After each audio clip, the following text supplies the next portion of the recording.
राजधानी दिल्ली के द्वारका विधानसभा से विधानसभा चुनाव की तैयारी कर रहे संदीप ठाकुर आरएसएस में कई पदों पर रहे और राजनीति में आने के बाद संदीप ठाकुर युवा मोर्चा के राष्ट्रीय मंत्री भी रहे और युवाओं की जमकर आवाज उठाई। अब संदीप ठाकुर ने दिल्ली विधानसभा चुनाव देखते हुए द्वारका विधानसभा से चुनाव लड़ने का मन बना लिया है। संदीप ठाकुर ने कहा कि द्वारका विधानसभा में अभी तक आपने कोई काम नहीं किया। पीने के पानी की समस्या से लेकर सड़क नाली सीवर नाला स्ट्रीट लाइट आदि की समस्या से द्वारकावासी बहुत परेशान है। मैं द्वारका में 30 सालों से रह रहा हूं। आप खुद देख सकते हैं कि सफाई का क्या हाल है, सड़कों का क्या हाल है। इन तमाम मुद्दों पर बात करते हुए संदीप ठाकुर ने कहा कि अगर पार्टी के आला कमान मुझे मौका देते हैं तो मैं द्वारका की जनता के लिए बहुत काम करना चाहता हूँ। और क्या कुछ कहा संदीप ठाकुर ने हमारे इस एक्सक्लूसिव इंटरव्यू में, आइए सुनाते हैं इस खास रिपोर्ट में।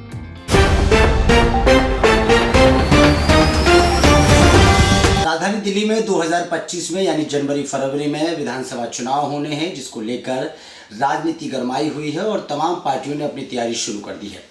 इसी बीच अभी बात करें अगर आम आदमी पार्टी की, तो आम आदमी पार्टी ने अपने 11 प्रत्याशी घोषित भी कर दिए हैं और क्षेत्र में अरविंद केजरीवाल जो पूर्व मुख्यमंत्री रहे हैं और आम आदमी पार्टी के मुखिया हैं, वो क्षेत्र में जा रहे हैं, दौरा कर रहे हैं। अब सवाल करें भारतीय जनता पार्टी की, तो भारतीय जनता पार्टी भी जोरों शोरों से इस बार चुनाव जीतने में लगी हुई है। आज की यात्रा का भी शुभारंभ भारतीय जनता पार्टी की तरफ से किया गया।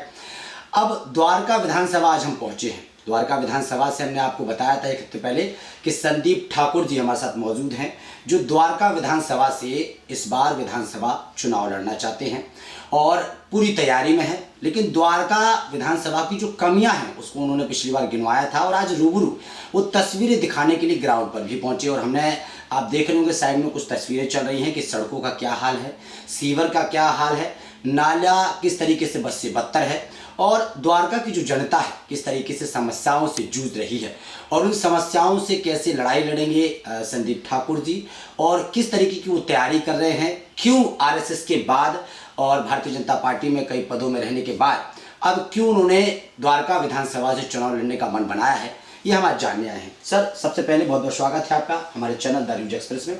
सर, मेरा सवाल ये है कि आरएसएस में आप रहे, आरएसएस में कई पदों पर आप रहे, भारतीय जनता पार्टी में भी कहीं ना कहीं राष्ट्रीय लेवल के पदों पर आप रहे हैं। अब द्वारका विधानसभा में आपने कैसे मन बनाया, क्या कुछ कमियां ग्राउंड पर देखने को मिली? क्योंकि मैं भी आज आपके साथ गया क्षेत्र में तो देखा कि सड़कें टूटी हुई हैं, नाली टूटी हुई हैं, पानी भरा हुआ है, सीवर उबले हुए हैं, टूटे हुए हैं। तो उस पर किस तरीके से आप काम करने की तैयारी कर रहे हैं, क्या कुछ मन में है आपके द्वारका विधानसभा वालों के लिए? देखिए, आपने आज हमारे साथ पूरे दिन रह करके देखा जो द्वारका विधानसभा मतलब द्वारका नहीं है। द्वारका विधानसभा मतलब सागरपुर, डाबड़ी, मंगलापुरी के इलाके आते हैं। और सबसे पहले इस यहाँ पे जो समस्याएं हैं 10 साल से केजरीवाल जी ने कोई काम नहीं किया। केजरीवाल जी को द्वारका की जनता ने दोनों बार विधायक जिता के दिए, आदर्श शास्त्री के रूप में और विनय मिश्रा के रूप में। लेकिन केजरीवाल जी ने दिल्ली को ठगा, उनके विधायकों ने द्वारका को ठगा। लेकिन वो ये कहते हैं कि दिल्ली मॉडल की बात विदेशों के पेपर में होती है। सर, आपने अक्सर सुना होगा दिल्ली मॉडल की बात विदेशों के पेपर में की जाती है और विदेश से अगर कोई व्यक्ति आता है ना यहाँ पर देने के लिए, दिल्ली मॉडल की बात करते हैं और दिल्ली मॉडल के चक्कर में वो पंजाब जीत के आया। सर, आप बोल रहे दिल्ली में काम नहीं किया। आप हमारे साथ पूरी दिल्ली की बात, तो आप पूरी दिल्ली घूमते ही रहते हैं पत्रकार महोदय। आप मेरे साथ इंदिरा पार्क की नाला देख के आए, सागरपुरी की, मदनपुरी की अभी गलियां देख के आए। आप ही बता दीजिए ये दिल्ली मॉडल यही है क्या? दिल्ली मॉडल केजरीवाल जी के सपनों का मॉडल है, लेकिन 10 साल में वो पूरा नहीं किए। पहले लोग अभी भी ठगा हुआ महसूस कर रहे हैं। जो दिल्ली को केजरीवाल जी ने सिर्फ ठगा है, फुसलाया है, झुठलाया है। इससे इस बार केजरीवाल जी की झूठे वादों में लोग नहीं पड़ने वाले। इस बार सिर्फ और सिर्फ भाजपा को चुनने वाले। आपका कैसे मन बना दे द्वारका विधानसभा से चुनाव लड़ने का? देखिए, सागरपुर के में मैं पिछले 30 वर्षों से रहता हूँ। मैंने आपको कहा जो द्वारका का मतलब, द्वारका विधानसभा का मतलब द्वारका नहीं है।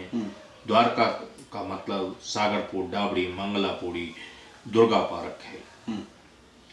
और मैं यहाँ के समस्याओं से अवगत हूँ। यहाँ के सीवर की समस्याएं हो या पानी, टोटी में कभी पानी आती नहीं, पानी आती तो गंधवाद बदबू वाली पानी आती है, नहीं तो बदबू, और सीवर के पानी घर में आते हैं। तो इन आप गलियों की हाल तो आप अपनी आंखों से देखा है।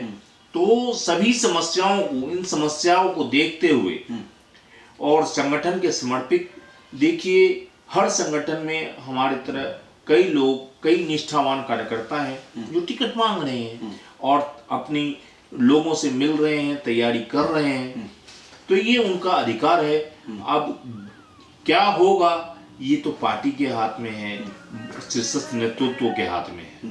लेकिन अगर शीर्ष नेतृत्व यानी भारतीय जनता पार्टी की जो नेता है वो अगर मौका आपको देते हैं तो क्या कुछ सपना लेके आप इस द्वारका विधानसभा में खड़े हो रहे हैं? देखिए, अगर मुझे मौका मिलता है तो द्वारका सर्वप्रथम मैं जो सबसे पहले करूंगा, जल निकासी और जल जमाव, ये लोगों की समस्या, हर घर की समस्या है द्वारका की, इसको समाप्त करूंगा। उसके बाद स्वच्छता की आती है, वो स्वच्छता की पूर्णतः ध्यान रखा जाएगा।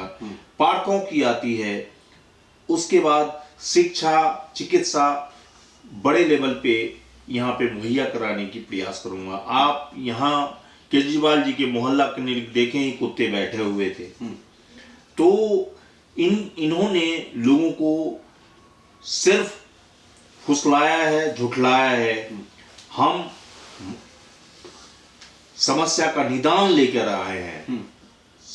सागरपुर की समस्या हो कि डावरी की समस्या हो, यहाँ पर लोगों की पार्किंग की भी समस्या है, उसका भी निदान हम निकालेंगे। संदीप जी, क्या आप मानते हैं कि इस बार फिर से दिल्ली की जनता आम आदमी पार्टी की फ्री की जो योजनाएं हैं, चाहे बस फ्री हो, पानी फ्री हो, बिजली फ्री हो, उनकी बातों में नहीं आएगी? क्योंकि लगातार भारतीय जनता पार्टी के जो तमाम जो नेता हैं, चाहे यात्रा के माध्यम से, चाहे इंटरव्यू के माध्यम से, चाहे प्रेस कॉन्फ्रेंस के माध्यम से, यही कह रहे हैं कि इस बार भारतीय जनता पार्टी यानी दिल्ली में भाजपा का कमल खिलने वाला है। आप भी यही बात बोल रहे हैं।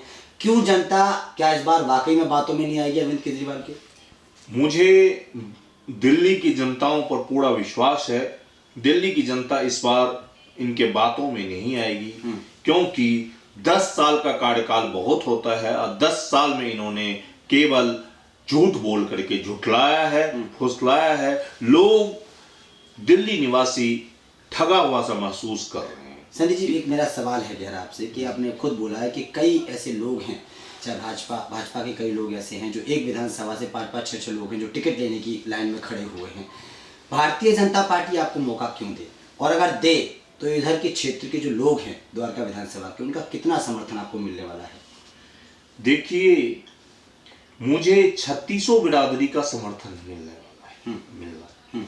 मुझे हर जाति, धर्म, वर्ण सबसे मैं ऊपर उठ करके द्वारका निवासी के दिल में निवास करता हूँ। उनके दुख सुख में मैं निवास करता हूँ, जाता हूँ, आता हूँ, और 30 वर्ष से, बचपन से वहाँ जाता रहा हूँ। इसलिए हमारी उम्मीदवारी और वैसे तय करना तो शीर्षस्थ नेतृत्व का काम है, लेकिन मांग करना हम जैसे निष्ठावान कार्यकर्ताओं का है। 2 संस्था भी आप चलाते हैं।